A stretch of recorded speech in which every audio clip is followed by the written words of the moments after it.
Hey y'all, welcome back if you're a returning subscriber. If you're new here and you've stumbled upon my page, I hope that you'll check me out and then consider hitting that subscribe button.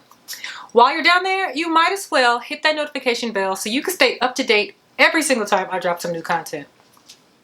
I'm EVE and this is The Ebb Effect.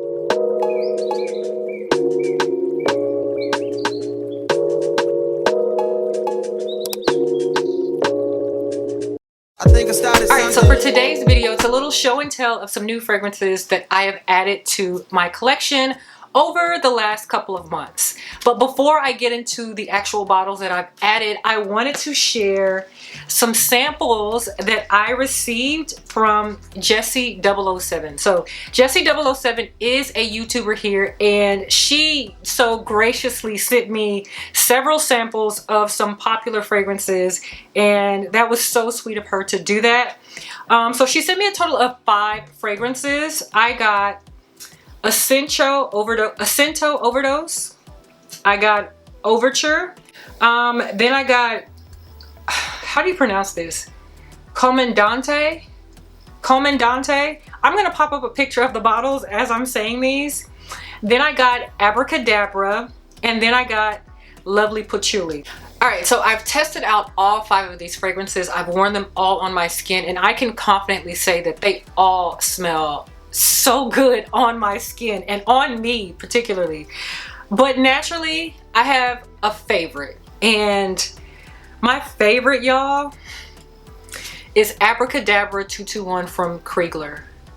When I first sniffed this, once I sprayed this from this atomizer, I was like, wow, wow.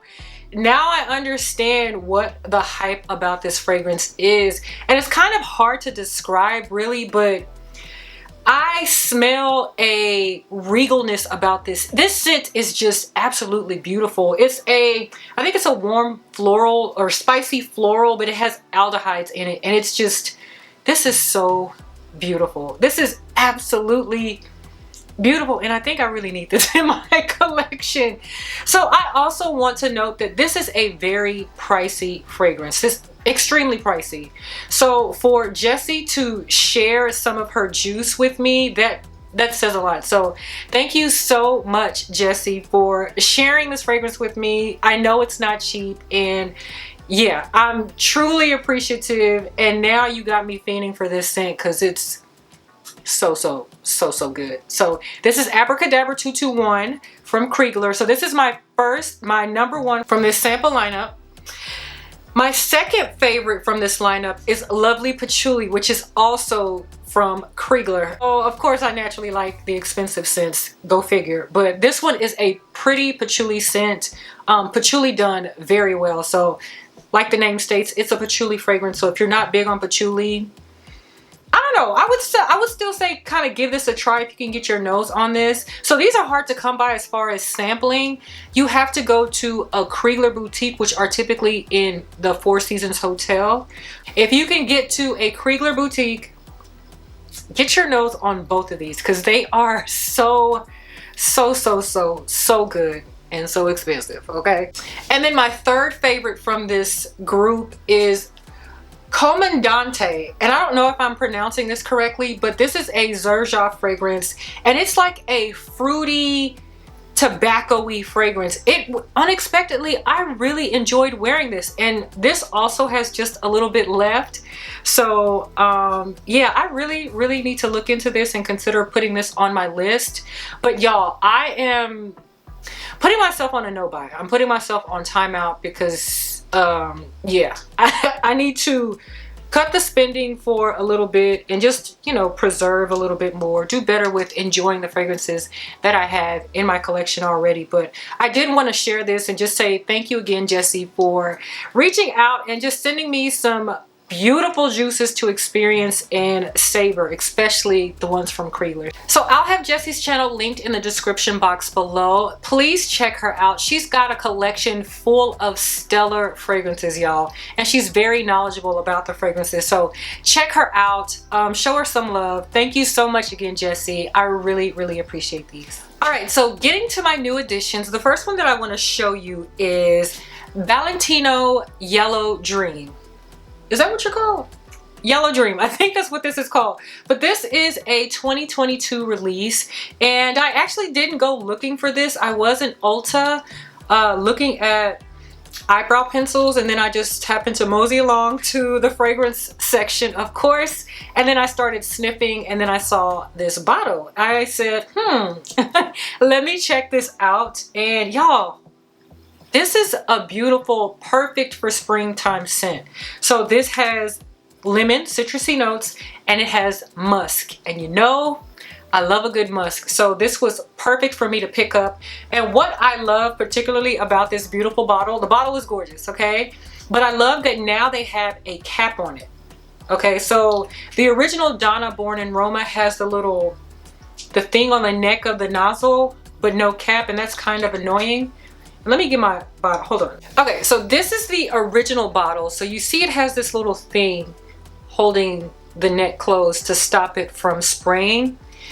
Whereas now they did away with that, and it's just the cap, which I absolutely love. So I don't know if they're doing away with this pen altogether on all the Donna Born in Romas and doing caps on all of them. If you have this and it comes with the cap, let me know, because this is actually my second bottle. I love the original, y'all. I absolutely love this, but it comes with the pen.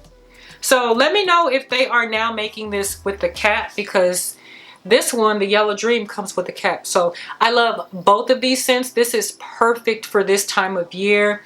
It's not heavy. It's not doing the most. It's a nice, clean, refreshing, citrusy scent, and it's got some musk on the dry down. I love it, and I love that for me. So Donna Born in Roma, Yellow Dream. Yellow Dream. I think that's the name, but I'll have it down below. So check this one out. Okay, so I want to take a little bit of time to revisit my wish list, y'all. So I made a wish list for this year, and I wrote several things down. And I just went through this morning, and I have been checking things off of this list. And subconsciously, I'm not even thinking about this list, but as I am picking up things that I said that I wanted, it's just amazing to see how the mind connects with what you said you're gonna do. So I truly feel like there is a lot of power in writing things down. There's power of the tongue and speaking things into existence, but writing things down just confirms it. And I truly believe that. So I've got quite a few fragrances on this list, and the next two that I'm gonna show you are wish list items that I officially get to check off. So one of those was Oriana from Parfums de Marly. Now, I told you guys that once I played with this, I was just so enamored by this scent. It is a beautiful, creamy dream, y'all. It's a marshmallowy, creamy dream. It's absolutely beautiful. And it does smell similar to Love Don't Be Shy, but they are different. They're different to me. To me, Love Don't Be Shy is a really sweet orange blossomy scent that kind of gives you more of a punch, whereas this one is a chantilly cream that kind of, I don't know how to explain it, but this one is so smooth and so good. If I had to compare the two and pick one from the two, which I really don't have to do because I have both of them now, I would pick this one over Love Don't Be Shy. But that's all hypothetical in theory. I love them both, but this one, I knew I had to have this in my collection, so I'm just really happy that I have her now. I know she gets a lot of flack. Some people like her, some people don't like her. I like her. That's all that matters. And she is going to get a lot of wear out of me. And I'm so happy that she's finally in my collection.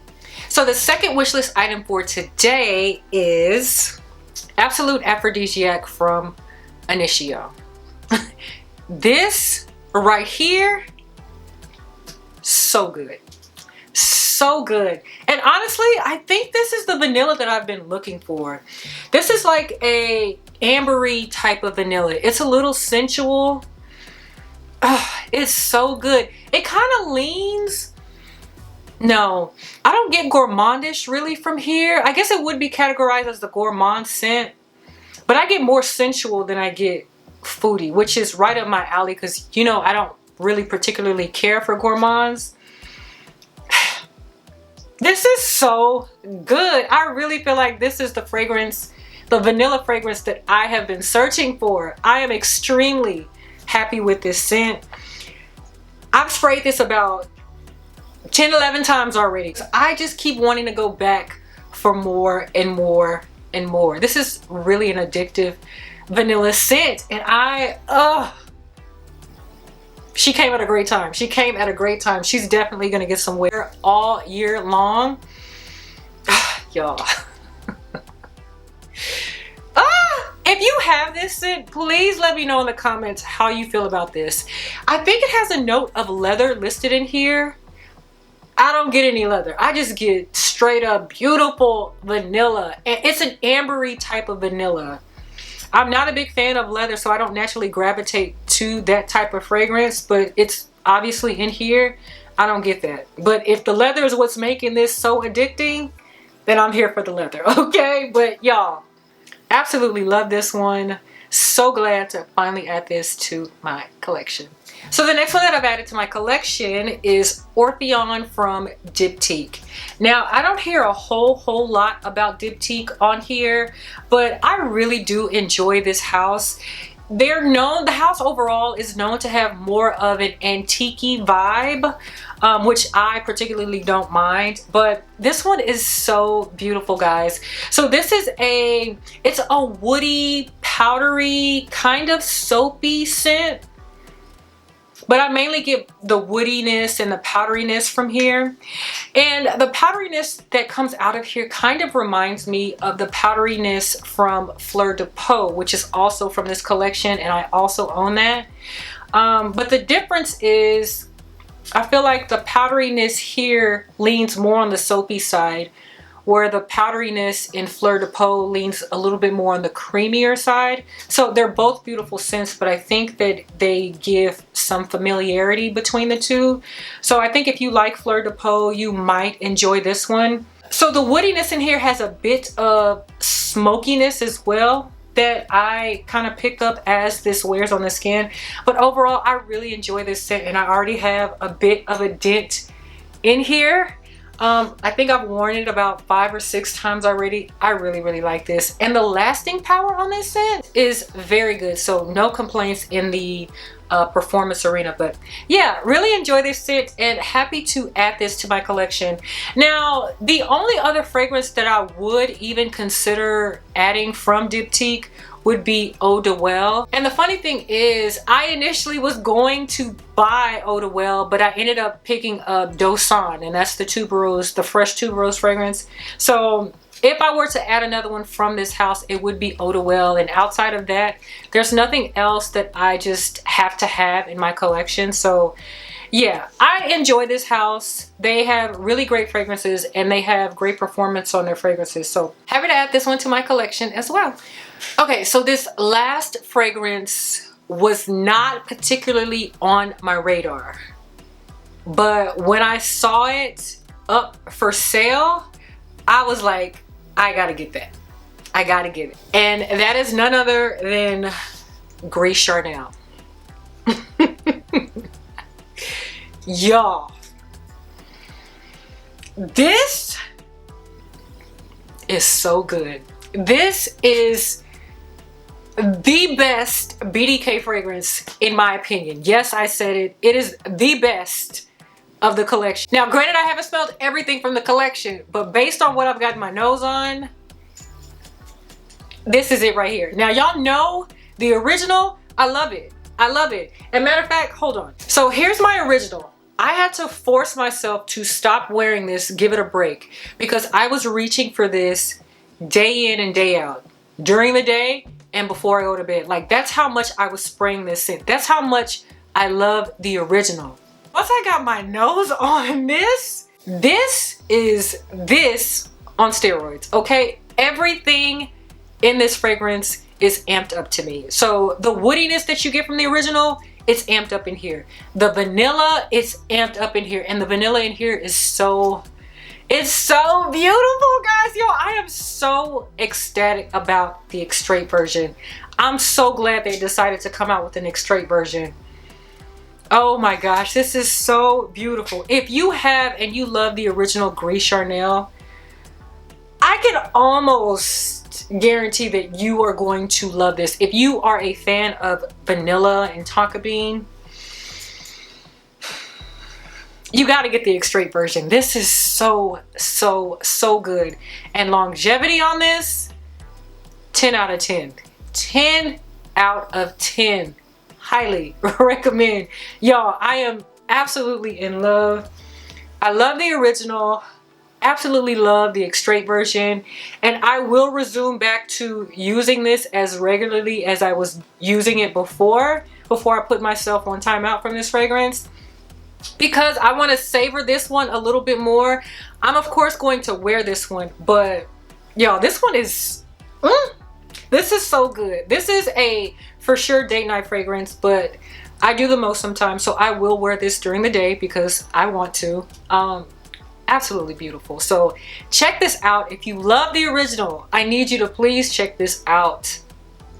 Beautiful, beautiful, beautiful. So those are the fragrances that I've added to my collection. Like I said, I am going to put myself on a no buy, maybe a low buy, but no, it's a no buy for the next couple of months, y'all. I have quite a few fragrances in my collection, and I've stated early on in my fragrance journey that I wasn't looking for a collection of 300 bottles, but I am at about 150, something like that. So I really don't have a desire for anything else, really. I am pretty satisfied with my collection at the moment, so I am not fiending for anything. But that Abracadabra, it's on my mind. It's on my mind. So I really think sometime this year I'm gonna end up picking that up, because that is an absolutely beautiful scent. But outside of that, there's nothing that I'm itching or rushing to have in my collection. I think I'm pretty much at fragrance or perfume peace, if you will. So yeah, I'm happy about what I've added to my collection, and I'm happy that I'm going to spend some time savoring these and enjoying my entire collection for the time being. And yeah, we'll see what happens in the next couple of months. Maybe something else will come out that'll knock my socks off, but for now I'm good. I'm not adding anything else. Yeah. So if you enjoyed this video, go ahead and rate me down below and give it a thumbs up. And if you haven't already, please consider hitting that subscribe button as well as hitting the notification bell. You guys, we are on the road to 5K, and I'm super excited, but even more so grateful for those of you who support me and watch my videos. I'm truly, truly, truly grateful. So until the next time, I'll catch you guys on the next one. Bye.